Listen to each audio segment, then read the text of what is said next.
Hello, this is Coach Wilson, and this is Unit 4, Day 4. Today's journal, I'd like for you to talk about what if you were going to run for President of the United States? What information would you want the public to know about you? What information would you might want to hide from the public? And you don't have to be specific about that. I'm just asking you for information that you think someone would try to keep private. Don't give me like some crazy story unless you just feel the need to, but please keep it appropriate.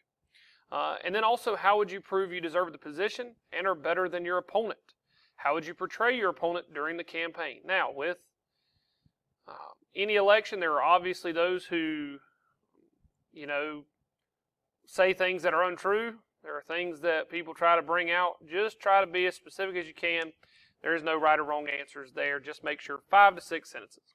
Now, today we're going to be talking about the election of 1828 and Andrew Jackson. Now, if you remember, we talked about with the election of 1824, we talked about the corruption, the corrupt bargain. And so now we're going to be talking about how did this corruption shape politics in the election of 1828, and what are the lasting effects of the election of 1828 on political campaigning. Now, if you remember, Andrew Jackson pretty much, once the election of 1824 took place, immediately jumped on the bandwagon and began campaigning for the next election. So he lost, and then immediately jumped right back on the train and was like, hey, I'm not happy about this. Adams and the Republicans tried to make Jackson look like a murderer, a slave trader, a gambler, a brawler, a cockfighter, a swearer, a thief, a traitor, and an adulterer. Okay? The big things here that you need to know is that his wife Rachel was kind of the key central figure of this. The Democratic Republicans tried to basically make it look like that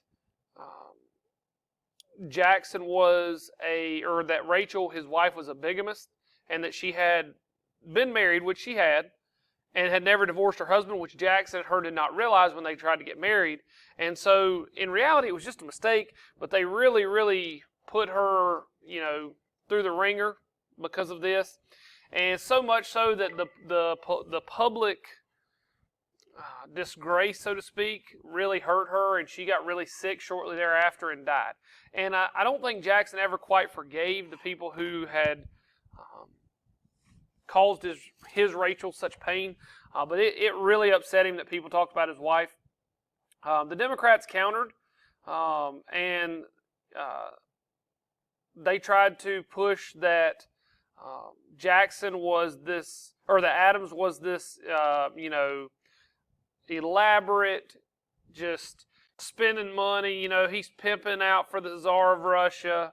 That they're just spending money and wasting money. I mean, they completely treated each other kind of like in the Trump-Biden election.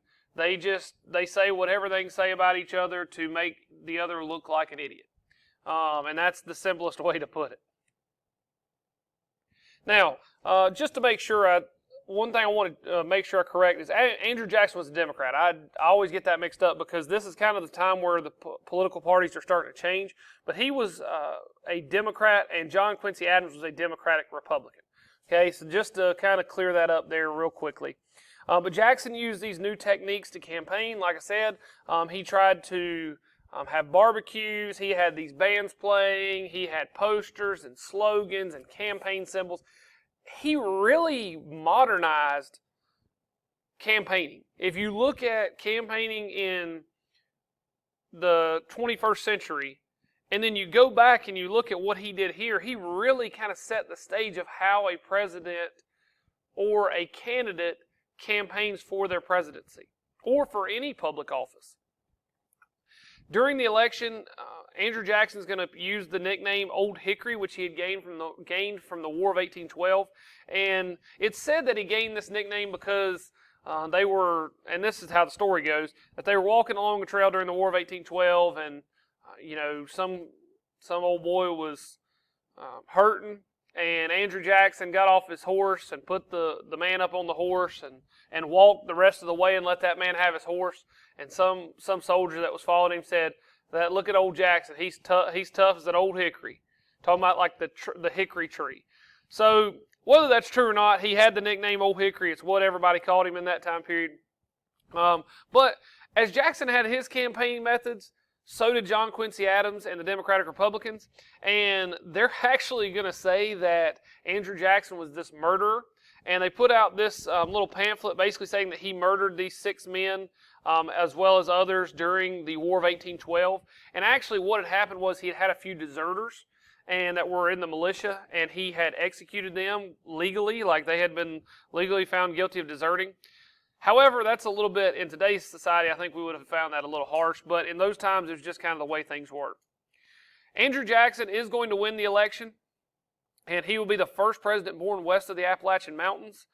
Seemed to kind of represent the common man, and so much so that many felt that the political victory that they had achieved in this election was kind of the same as when Jefferson won in 1800, that they were, breaking up some political just dominance where, the government's trying to completely dominate the country, and, they're breaking up some great political power, and now the common people are going to be ruling the country again, and there's going to be someone of the common folk, and now our country will be a true democracy again.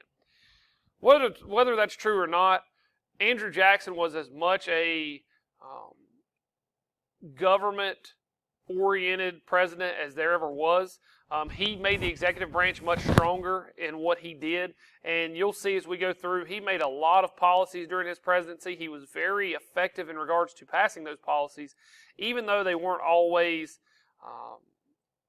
in the best interest of all of Americans. He is also the first president from the Democratic Party, which is important. Now, just to kind of go back to Andrew Jackson for a second and his temper, on May 30th, 1806, Andrew Jackson kills Charles Dickinson. We talked about his wife dying prior to his presidency. President Andrew Jackson had killed a man who accused him of cheating. And the reason he killed him was because he had accused him of cheating, and then he insulted his wife, Rachel. And so he killed the man, but he was hit also. And as the story goes, basically Andrew Jackson knows that Charles Dickinson is this great dueler. And even though he's challenged him, Andrew Jackson devised this plan that he's going to let Charles Dickinson basically shoot him, and he's going to make sure that he kills Charles Dickinson. And the way it worked back then, and we talked a little bit about it with Alexander Hamilton, whenever he got in the duel with Aaron Burr. When you dueled, the object was not to kill your opponent. The object was just to hit your opponent first.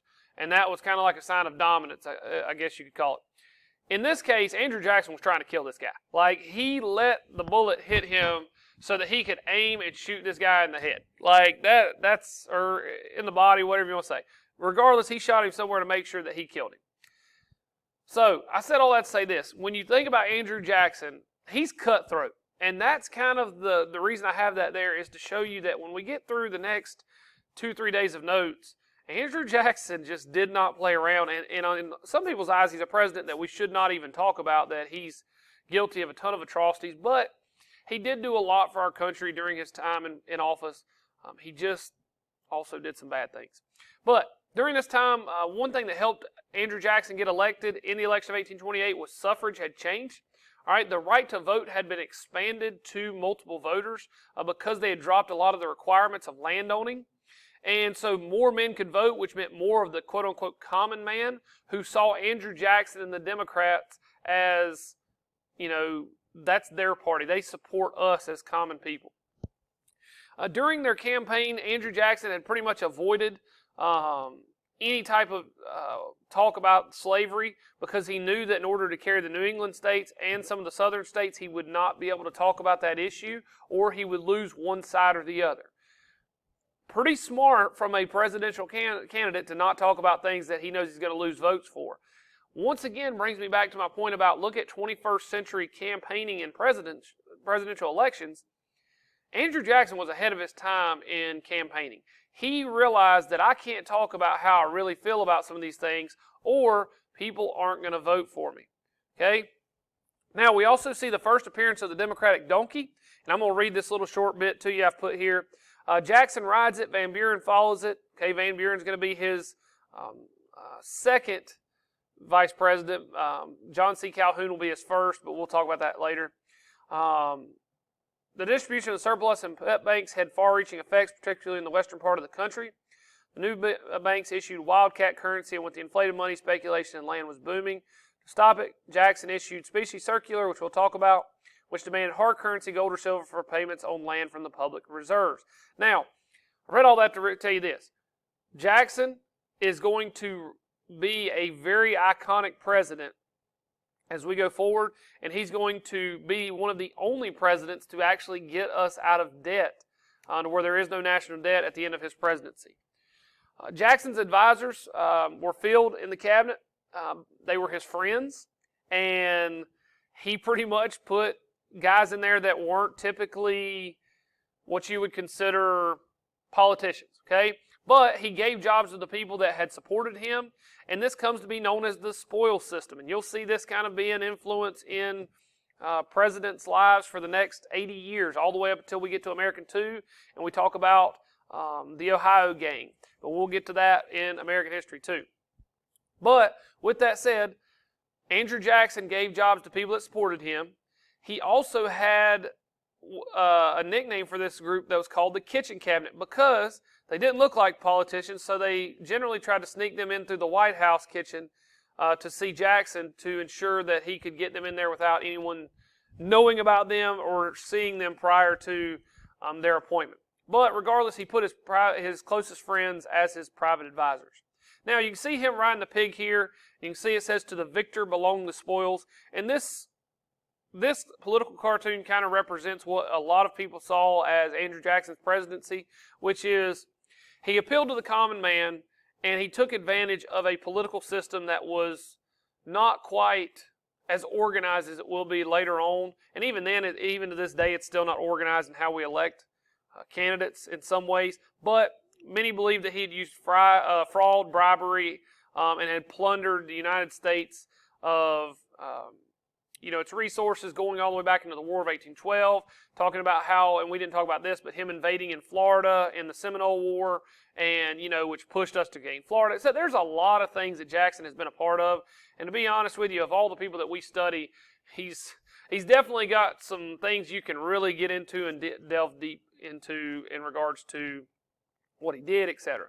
Now, the only thing that we didn't mention here, that I will tell you that you need to make sure you understand the term, this time period kind of begins what we know as Jacksonian democracy, and really that time period begins kind of after the election of 1824.